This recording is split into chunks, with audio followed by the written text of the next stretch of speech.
Hi all, അസ്സലാമു അലൈക്കും. എല്ലാവർക്കും ലോ കുക്കിങ്ങിലേക്ക് സ്വാഗതം.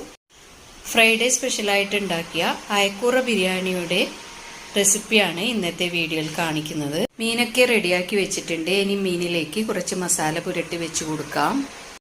1 ടേബിൾ സ്പൂൺ മുളക് പൊടിയും 1 ടീസ്പൂൺ മഞ്ഞൾപ്പൊടി, 1 ടീസ്പൂൺ കുരുമുളക് പൊടി, 1/2 ടീസ്പൂൺ ജീരകപ്പൊടി, ആവശ്യത്തിന് ഉപ്പും, 2 ടേബിൾ സ്പൂൺ ഓയിലും, 2 ടേബിൾ സ്പൂൺ ഇഞ്ചി വെളുത്തുള്ളി പേസ്റ്റും, 2 ടേബിൾ സ്പൂൺ വിനാഗിരിയും, 1/4 കപ്പ് വെള്ളവും ഒഴിച്ച് നന്നായി മിക്സാക്കി എടുക്കാം. എന്നിട്ട് അതിലേക്ക് ഓരോ മീനും മസാല പുരട്ടി വെച്ച് കൊടുക്കാം. ഇതുപോലുള്ള 4 വലിയ പീസും 1 ചെറിയ പീസുമാണ് ബിരിയാണിക്കായി ഞാൻ റെഡിയാക്കി വെച്ചിട്ടുള്ളത്. ഇതിലേക്ക് എല്ലാത്തിലും മസാല പുരട്ടി വെച്ച് കൊടുക്കാം. ഏകദേശം ഒരു 1.5 മണിക്കൂറോളം മസാല പുരട്ടി വെച്ച് കൊടുത്തിട്ടുണ്ട്. ഇനി ഒരു പാൻ ചൂടാക്കി കുറച്ച് ഓയിൽ ഒഴിച്ചു കൊടുക്കാം. ഒരു 1/4 കപ്പോളം ഓയിൽ ഒഴിച്ചു കൊടുത്ത് കുറച്ച് കറിവേപ്പില ഇതുപോലെ വെച്ച് കൊടുത്ത് അതിൻ്റെ മേലെ മീനും വെച്ച് കൊടുത്ത് ഫ്രൈ ചെയ്തെടുക്കാം. മറിച്ചും ഇട്ട് കൊടുത്തതിന് ശേഷം വേഗത്തിൽ തന്നെ ഒന്ന് വെന്ത് കിട്ടിയാൽ മാത്രം മതി. അധികം പൊരിഞ്ഞ് കിട്ടേണ്ട ആവശ്യമില്ല. ഞാൻ എടുത്തു വെച്ച സാധനങ്ങളാണ് ഇതൊക്കെ.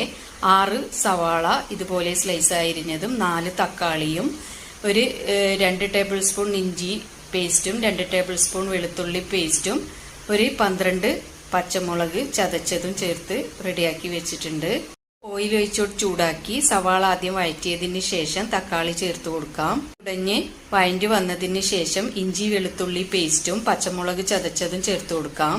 തന്നെ ആവശ്യത്തിനുള്ള ഉപ്പ് കൂടി ചേർത്ത് കൊടുക്കാം. ഒരു 2-3 മിനിറ്റ് മൂടി വെച്ച് ഒന്ന് വേവിച്ചെടുക്കണം. എന്നാൽ വേഗത്തിൽ ഉടഞ്ഞു കിട്ടുകയും ചെയ്യും. ഉടഞ്ഞു കിട്ടിയിട്ടുണ്ട്. ഇനി ഇതിലേക്ക് പൊടികൾ ചേർത്ത് കൊടുക്കാം. മാറുന്നത് വരെ ഒന്ന് വഴറ്റിയെടുക്കാം. മല്ലിയിലയും ചേർത്ത് വാങ്ങി വെക്കാം.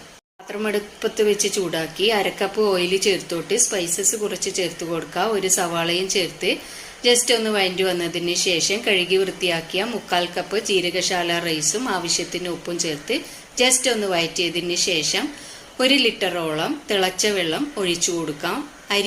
അരിയുടെ മേലെ മുങ്ങിക്കിടക്കുന്ന വിധത്തിലാണ് വെള്ളം ഒഴിച്ചു കൊടുക്കേണ്ടത്. വലിയ സിമ്മിലും വെള്ളം തിളച്ചു കഴിഞ്ഞാൽ ചെറിയ സിമ്മിലും ഇട്ട് തിരിച്ചും ഇട്ടുകൊടുത്ത് റൈസ് റെഡിയാക്കി എടുക്കാം. ഇനി ദം ചെയ്യാനായുള്ള പ്രോസസ്സ് തുടങ്ങാം. ഇതിലിട്ട് കൊടുത്ത് ബേക്ക് ചെയ്തെടുക്കുകയാണ്. ഓവനിൽ ജസ്റ്റ് ഒന്ന് ചൂടാക്കി എടുക്കുകയാണ് ചെയ്യുന്നത്. ചെയ്ത മീൻ ഇട്ട് കൊടുക്കാം. കുറച്ച് ഫ്രൈ ചെയ്ത സവാളയും മല്ലിയിലയും ഇട്ട് കൊടുക്കാം. പിന്നെ റൈസ് ഇട്ട് കൊടുത്ത് മസാല ഇട്ട് കൊടുക്കാം. ലാസ്റ്റായിട്ട് റൈസ് വരുന്ന വിധത്തിൽ വെച്ചു കൊടുക്കാം. ബാക്കി ഞാൻ പാത്രത്തിലും ഇതുപോലെ ദം ചെയ്യാനായി വെച്ചു കൊടുക്കുന്നുണ്ട്. ചെറിയ സിമ്മിലേക്ക് വെച്ച് 5 മിനിറ്റ് ദം ചെയ്തെടുത്തു. ബേക്ക് ചെയ്യാൻ ഓവണിൽ വെച്ചത് ഒരു 5 മിനിറ്റ് പ്രീ ഹീറ്റ് ചെയ്ത്